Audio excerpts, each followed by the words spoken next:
أعوذ بالله من الشيطان الرجيم. بسم الله الرحمن الرحيم. لقد أرسلنا نوحا إلى قومه فقال يا قوم اعبدوا الله ما لكم من إله غيره إني أخاف عليكم عذاب يوم عظيم. صدق الله العظيم. لقد ارسلنا نوحا الى قومه، بے شک ہم نے بھیجا حضرت نوح علیہ السلام کو ان کی قوم کی طرف۔ فقالا، حضرت نوح علیہ السلام نے کہا، یا قوم اعبدوا اللہ ما لکم من الہ غیرہ، اے میری قوم تم عبادت کرو صرف اللہ کی، نہیں ہے تمہارے لیے اس کے سوا کوئی اور معبود۔ انی اخاف علیکم عذاب یوم عظیم، بے شک مجھے تم پر خوف ہے ایک بڑے عذاب کے دن کا۔ یہاں سے اللہ تبارک و تعالی اس امت حاضرہ کی یاد دہانی اور عبرت کے لیے حضرت نوح علیہ السلام اور اس کے آگے مزید چند واقعات کو ذکر فرما رہے ہیں تاکہ اس امت کو عبرت حاصل ہو، یہ امت سیدھے راستے پر آئے اور ان کاموں سے بچے کہ جن کاموں کی وجہ سے پہلی اقوام تباہ و برباد ہوئیں۔ یقیناً حضرات انبیاء علیہم السلام کے واقعات سے بڑی تذکیر ہے، بڑی نصیحت ہے، اور ویسے بھی عموماً واقعات جو ہیں سمجھ جلدی آتے ہیں، انسان سبق جلدی حاصل کرتا ہے۔ اسی وجہ سے اللہ تعالیٰ نے انبیاء کے واقعات کثرت سے ذکر فرمائے، احادیث میں موجود ہیں۔ ہمیں بھی اپنے ایمان کو مضبوط کرنے کے لیے اپنی بچوں، اپنے ماتحتوں اور جن سے ہم محبت رکھتے ہیں ان کے ایمان کو مضبوط کرنے کے لیے، سیدھے راستے پر لانے کے لیے انبیاء کے واقعات جو کہ الگ سے بھی مل جاتے ہیں قصص النبیین کی شکل میں، اردو میں بھی مل جاتے ہیں، ان کو پڑھنا چاہیے، بڑا حوصلہ حاصل ہوتا ہے، اور اس کے ساتھ ساتھ انسان کا ایمان مضبوط ہوتا ہے، اعمال کی طرف انسان متوجہ ہوتا ہے، آخرت کی طرف انسان متوجہ ہو جاتا ہے۔ تو حضرت نوح علیہ السلام، ان کا تقریباً زمانہ حضرت آدم علیہ السلام کے 1000 سال بعد ہے، تقریباً 1000 سال کا عرصہ ان کے درمیان گزرا، لیکن اس 1000 سال میں کبھی شرک نہیں ہوا۔ دیگر گناہ تو ہوتے رہے لیکن شرک نہیں ہوا۔ سب سے پہلی قوم جو شرک کرنے والی ہے وہ حضرت نوح علیہ السلام کی قوم ہے، اور اس کی بھی وجہ یہ بنی کہ ان کے جو پردادا تھے حضرت نوح علیہ السلام کے، حضرت ادریس علیہ السلام، ان کا لقب تھا ود، اور ان کے بعض روایات میں آتا ہے، اسرائیلی اور تاریخی روایات میں، کہ ان کے باقی 4 بیٹے تھے حضرت ادریس علیہ السلام کے، یا ان کے صحابی تھے۔ جب ان کا انتقال ہو گیا حضرت ادریس علیہ السلام کا اور ان باقی 4 اصحاب یا بیٹوں کا، تو یہ بڑے پریشان ہوئے لوگ، اور انہوں نے سوچا کہ ہمارے بڑے تھے لہٰذا ہمیں یاد رکھنا چاہیے۔ اور حضرت نوح علیہ السلام کا جب زمانہ آیا تو انہوں نے اپنے ان مبارک اور بڑی جو 5 ہستیاں تھیں ان کی مورتیاں بنا لیں،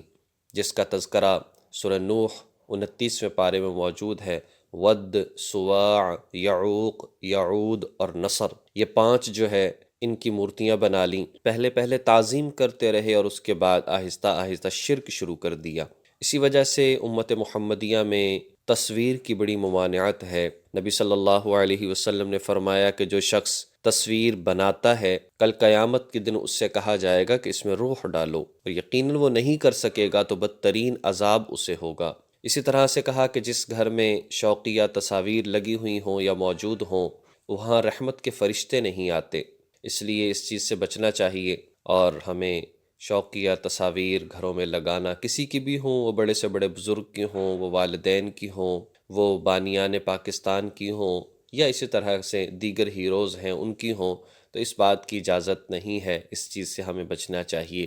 تو ارشاد فرمایا تو نوح علیہ السلام نے کہ اے میری قوم صرف اللہ کی عبادت کرو، وہی عبادت کے لائق ہے، وہی حاجت روا ہے، وہی مشکل کشا ہے، وہی پریشانیوں کو حل کرنے والا ہے۔ جب وہ تمہارا خالق بھی ہے، مالک بھی ہے، رازق بھی ہے، تو اس کی عبادت میں کیوں کسی کو شریک ٹھہراتے ہو؟ اور یاد رکھو کہ اگر تم شرک کرو گے تو مجھے ڈر ہے کہیں بڑے دن کا عذاب تمہارے اوپر نہ آ جائے۔ قال الملأ، ان کی قوم کے سرداروں نے کہا، ملأ کا لفظی معنی ہوتا ہے بھرا ہوا ہونا، تو یہاں پر ہے کہ جو مال کے بڑے بھرے ہوئے تھے، بڑے بڑے سردار۔ قال الملأ من قومه،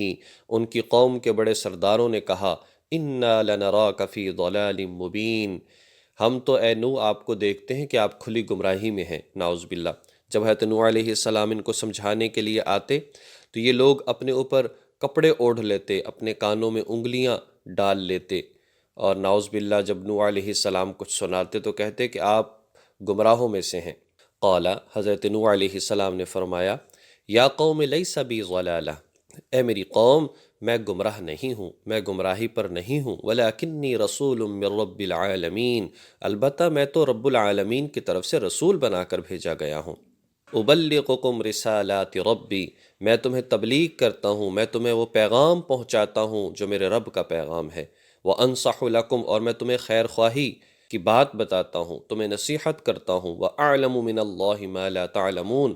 اور میں اللہ تعالیٰ کی طرف سے وہ باتیں جانتا ہوں جو تم نہیں جانتے۔ دیکھیں نبی کی باتیں کتنی سادہ، انہوں نے کہا کہ آپ گمراہ ہیں، کہا کہ نہیں میں گمراہ نہیں ہوں، میں تو اللہ کا رسول ہوں، میں تمہیں وہ پیغام پہنچاتا ہوں، تمہیں نصیحت دیتا ہوں وہ جو میرے رب نے مجھے دی ہے، اور میں تمہیں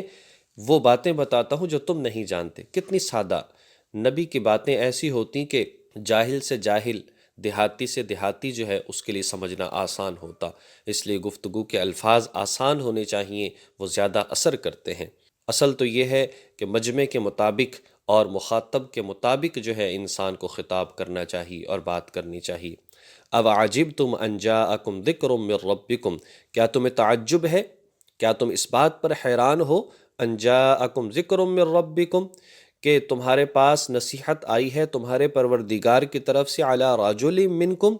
ایک تمہیں میں سے جو مرد ہے اس کے ذریعے سے، یعنی اپنے بارے میں بتایا کہ میرا تعلق تمہیں میں سے ہے، کیا تم تعجب کرتے ہو تمہیں میں سے ایک انسان کو نبی بنا دیا گیا، لینذرکم، تاکہ وہ تمہیں خبردار کرے، ولتتقوا، اور تاکہ تم گناہوں سے بچ کر رہو، ولعلکم ترحمون،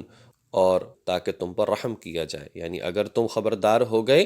اگر تم ڈر گئے، اگر تم اللہ کی طرف متوجہ ہو گئے، اگر تم نے نصیحت کو قبول کر لیا تو پھر تم پر رحم کیا جائے گا،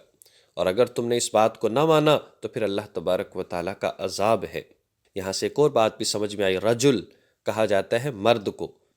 کو رجل کہا جاتا ہے، بڑی واضح طور پر بات بتا دی کہ اللہ کا جو نبی ہوتا ہے، نمبر ایک وہ مرد ہوتا ہے، وہ انسان ہوتا ہے، وہ اس سے ہٹ کر کوئی اور مخلوق نہیں ہوتا۔ اس لیے یہ عقیدہ بھی رکھنا چاہیے جو لوگ نبی کو انسان نہیں سمجھتے، یا جو یہ سمجھتے ہیں کہ انسان کے علاوہ کوئی اور مخلوق بھی نبی ہوتی ہے، ایسا جائز نہیں ہے۔ فَكَذَّبُوهُ فَأَنْجَيْنَاهُ، چنانچہ انہوں نے حضرت نوح علیہ السلام کو جھٹلایا، فَأَنْجَيْنَاهُ، تو ہم نے بچا لیا ان کو، یعنی نوح علیہ السلام کو، وَالَّذِينَ مَعَهُ فِي الْفُلْكِ، اور ان کے ساتھ ان لوگوں کو جو کشتی میں سوار تھے، وَأَغْرَقْنَا الَّذِينَ كَذَّبُوا بِآيَاتِنَا، اور ہم نے غرق کر دیا ان لوگوں کو جنہوں نے ہماری آیتوں کو جھٹلایا۔ نبی بھی اللہ کی آیت اور نشانی ہوا کرتا ہے، معجزات بھی نشانی ہوا کرتے ہیں، اور دیگر اللہ تعالیٰ کی جو وحی کی صورت میں آیات آتی ہیں وہ بھی نشانیاں ہوا کرتی ہیں۔ انہم کانوا قوما عمین، یقیناً یہ لوگ بہت اندھے تھے، بلا شبہ وہ لوگ اندھے تھے۔ ظاہری بات ہے جب ان آنکھوں سے اس بات کو دیکھنا ہی نہیں، جب ان کانوں سے اس بات کو سننا ہی نہیں، جب اس دل و دماغ سے ان باتوں کو سمجھنا ہی نہیں، تو کیا فائدہ ان نعمتوں کا؟ یہ نعمتیں تو اللہ تعالیٰ کی ذات کو پہچاننے کے لیے ہیں، اپنی زندگی میں کامیاب ہونے کے لیے ہیں۔ تو ساری بات کا خلاصہ یہ نکلا کہ اللہ تبارک و تعالیٰ نے شروع سے اگر دیکھا جائے تو کامیاب صرف وہی لوگ ہوئے جن کے زندگی میں ایمان تھا، نیک اعمال تھے، گناہوں سے پرہیز تھا۔ وہ چاہے پھر کہیں کا بھی تعلق رکھنے والا تھا تو وہ کامیاب ہے، اور اگر اس کی زندگی میں یہ ایمان نہیں تو نوح علیہ السلام کا بیٹا کنعان ہی کیوں نہ ہو، وہ کامیاب نہیں ہو سکا، اور عذاب کے اندر اور سیلاب کے اندر بہہ گیا۔ یہ واقعہ بڑی تفصیل کے ساتھ سورہ ہود کے اندر 12ویں پارے میں آ رہا ہے، وہاں پر عذاب کا تذکرہ کہ وہ کیسے آیا اور کشتی کیسی تھی، وہ ساری بات جو ہے وہاں پر موجود ہے۔